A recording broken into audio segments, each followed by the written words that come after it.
In the previous lecture of the academic writing, we started to explain the main parts of the essay, which is the introduction, the main body, and the conclusion. We covered, or we came across what we write, and what the introduction part is, and what do we write in the introduction section. Now we come to the main body. The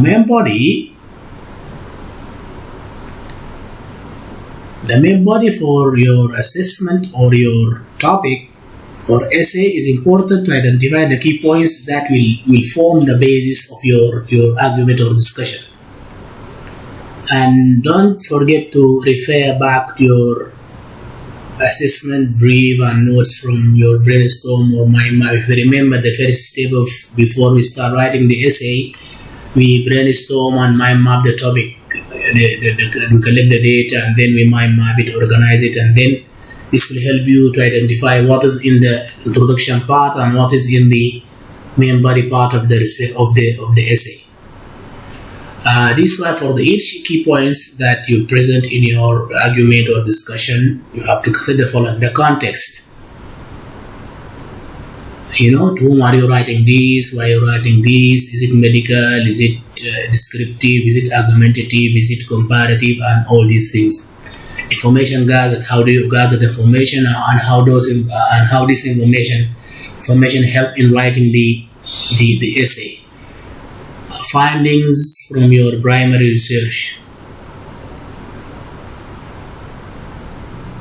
While you are collecting the data for your topic, you need to make sure that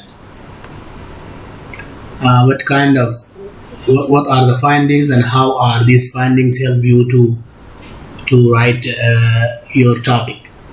Limitation of the research. You cannot write everything about a certain topic. You need to limit your research to the minimum, or to the extent that it's cohesive and coherent. A transition between key points, so that the writing flows seamlessly from one key point to another. You have to make it coherent, cohesive, and systematic. You move from point to another, logically. The guidance provided in the assessment brief. What are the guidance that help you to write your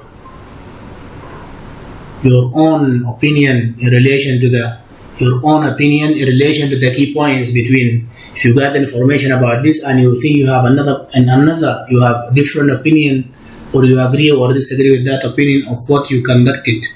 When you conduct different references, books, while you are brainstorming the topic and gathering the data about that topic, you need to either sometime agree or disagree with that. You need to integrate your opinion as a writer within what you collected.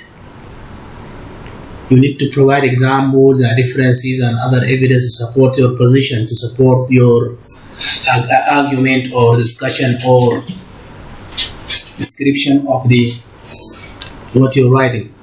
Critical reflection. This is very important.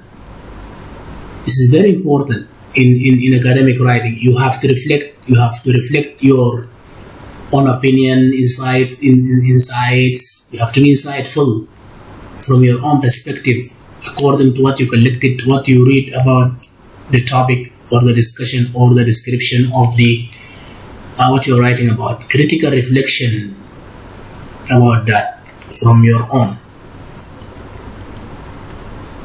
Here are some phrases that you may use in writing the main body. A review of the literature on the topic highlights whatever. More recent arguments include this and that. Recent studies have identified the links between the X and Y. In a comparison between the two groups, this and that. A mixed methods research approach was used, so and so and so. I use a case study approach. This research challenges previous research. The argument presented in relation to this relies heavily on this. These are some expressions you can use. An obvious problem with this approach is that it fails to take this into account. there appears to be a gap in the research in relation to this and that. The author did not clearly define the concept or explain the context and so on. It was not clear that the researcher considered this and that. On criticism of the existing literature on Daesh may be that it is dated or focused or almost exclusively on a different target group based on qualitative research only. The most significant advantage or the most significant disadvantage of this, and then you mentioned them. These research findings are based on data from studies undertaken during that years ago, and it is unclear if these differences or conflicts or circumstances and so on still exist. The most interesting or the most striking or the most significant or the most concerning or the most frightening result to emerge from the data is that so and so. As you can see, there are so many phrases you can use in different sections, while you are doing you're writing about your topic or research. How to structure an argument. Sometimes that you need to structure an argument in order to make your point of view, which is maybe with or against that, to convince your readers. You need to take something and then you think, this is what you think, this is what X is thinks. So you need to argue the point. Either you are within the ideas or against those ideas of X's or Y's. You need to make a good argument. There are a number of ways that you to do so. State your own position on the issue. Acknowledge there are different positions or sides to the argument. Give examples to support your argument. Give a clear line of reasoning. You need to figure out why you agree and why you disagree. Provide a clear line of provide evidence that supports your argument. Support that you are against this because of this. You are within the idea because of this and that. Make a strong conclusion in order to convince the reader that the argument is made. So you made the argument, and then you have to convince the reader about the argument you made. This is an example of climate change and the case of hard decisions. When you read this, you can find out clearly that the introduction and the main body of this. You need to read this clearly so that you can find all this. You can read it. It's on page 58.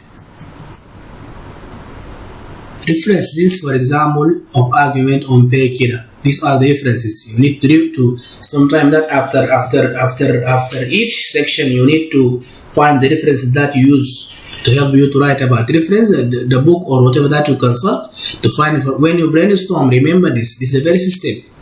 When you want to write academically, you need to consult different references. While in order to collect data about the topic of your research or your essay or writing. So while doing this, you need to collect the data because this is X's and this is me. This is Y's and this is me. This is reflecting your own perceptions about a certain topic. You read about X and then you integrate your own view about that. You read about Y and then you integrate your own perception about this and that.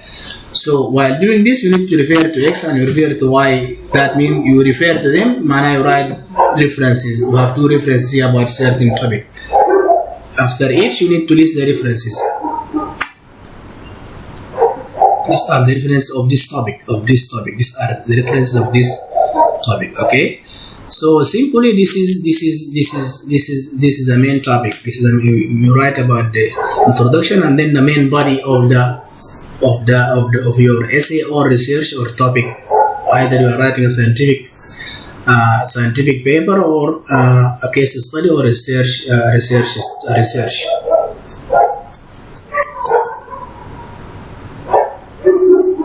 Inshallah, in the second part, we will come to how to write the conclusion.